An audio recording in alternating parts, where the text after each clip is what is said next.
Thank you. I would like to thank King Solomon for his extraordinary words and the magnificent kingdom of Saudi Arabia for hosting today's summit. I am honored to be received by such gracious hosts. I have always heard about the splendor of your country and the kindness of your citizens, but words do not do justice to the grandeur of this remarkable place and the incredible hospitality you have shown us from the moment we arrived. You also hosted me in the treasured home of King Abdul Aziz, the founder of the kingdom, who united your great people. Working alongside of another beloved leader, American President Franklin Roosevelt, King Abdul Aziz began the enduring partnership between our two countries. King Solomon, your father would be very, very proud to see that you are continuing his legacy. I stand before you as a representative of the American people to deliver a message of friendship and hope and love. That is why I chose to make my first foreign visit a trip to the heart of the Muslim world, to the nation that serves as custodian of the two holiest sites in the Islamic faith. In my inaugural address to the American people, I pledged to strengthen America's oldest friendships and to build new partnerships in pursuit of peace. I also promised that America will not seek to impose our way of life on others, but to outstretch our hands in the spirit of cooperation and trust. Our vision is one of peace, security, and prosperity in this region and all throughout the world. Our goal is a coalition of nations who share the aim of stamping out extremism and providing our children a hopeful future that does honor to God. Later today, we will make history again with the opening of the new Global Center for Combating Extremist Ideology, located right here in this central part of the Islamic world. This groundbreaking new center represents a clear declaration that Muslim-majority countries must take the lead in combating radicalization, and I look forward to working with all of you. America is a sovereign nation, and our first priority is always the safety and security of our citizens. We are not here to lecture. We are not here to tell other people how to live, what to do, who to be, or how to worship. Instead, we are here to offer partnership based on shared interests and values to pursue a better future. We must be united in pursuing the one goal that transcends every other consideration. That goal is to meet history's great test, to conquer extremism and vanquish the forces that terrorism brings with it every single time.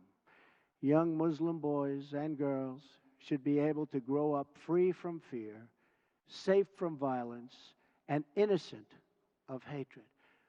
When young Muslim men and women should have the chance to build a new era of prosperity for themselves, it has to be done, and we have to let them do it. With God's help, this summit will mark the beginning of the end for those who practice terror and spread its vile creed.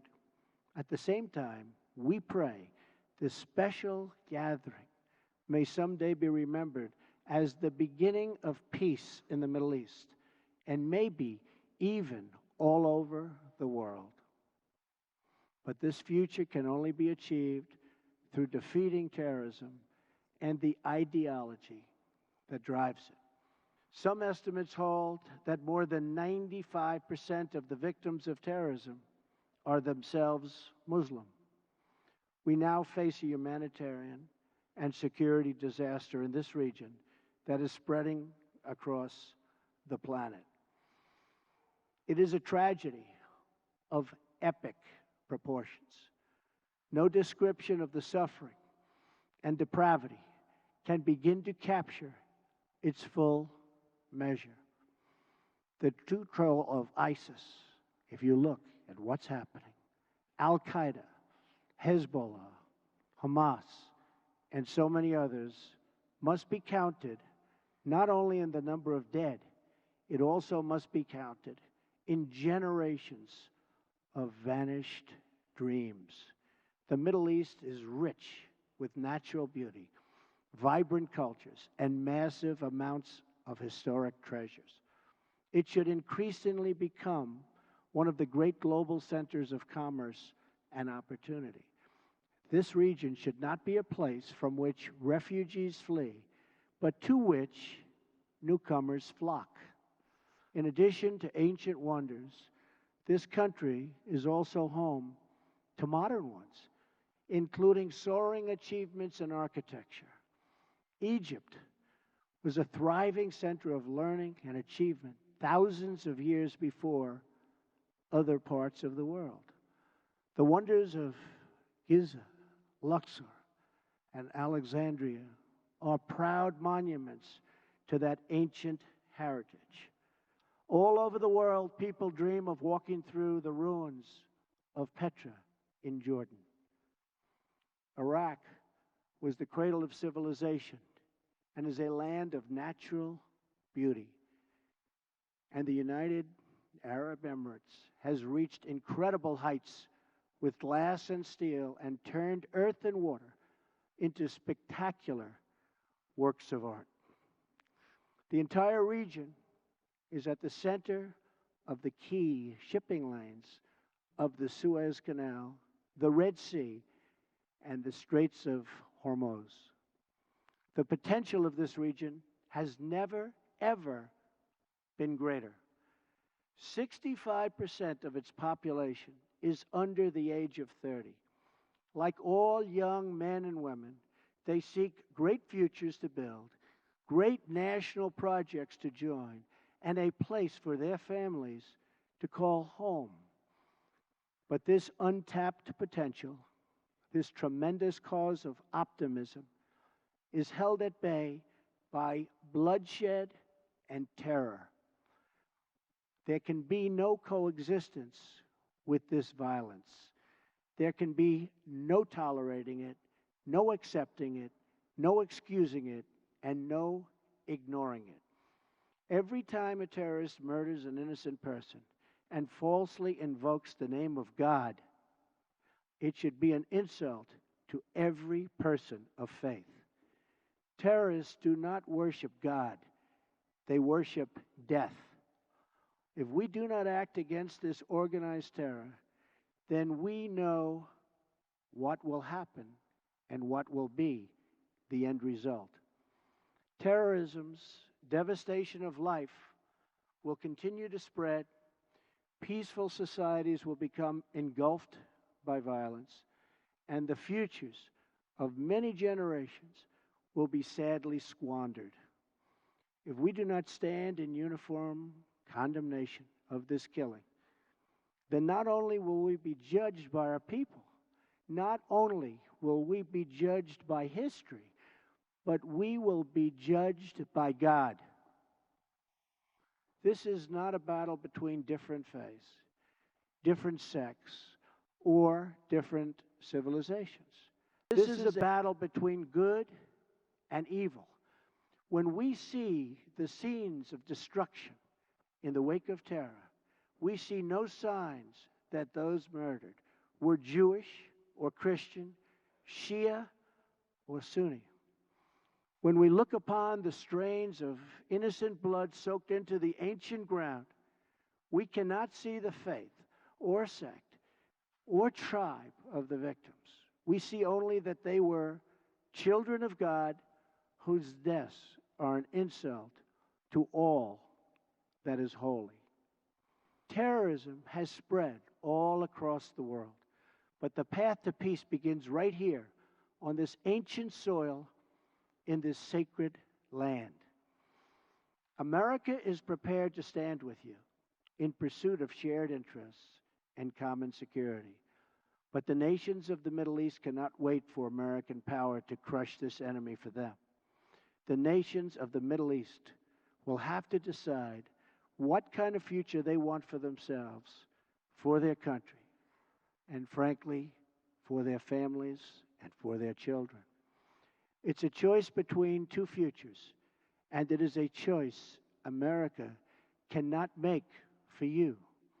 A better future is only possible if your nations drive out the terrorists and drive out the extremists. Drive them out. Drive them out of your places of worship. Drive them out of your communities. Drive them out of your holy land. And drive them out of this earth. For our part, America is committed to adjusting our strategies to meet evolving threats and new facts. We will discard those strategies that have not worked and will apply new approaches informed by experience, talent, and judgment. We are adopting a principled realism rooted in common values, shared interests, and common sense. Our friends will never question our support, and our enemies will never doubt our determination.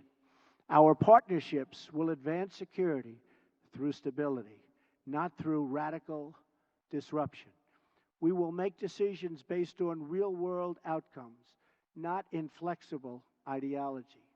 We will be guided by the lessons of experience, not the confines of rigid thinking. And wherever possible, we will seek gradual reforms, not sudden intervention. We must seek partners, not perfection, and to make allies of all who share our goals. Above all, America seeks peace, not war. Muslim nations must be willing to take on the burden if we are going to defeat terrorism and send its wicked ideology into oblivion. The first task in this joint effort is for your nations to deny all territory to the foot soldiers of evil. Every country in the region has an absolute duty to ensure that terrorists find no sanctuary on their soil.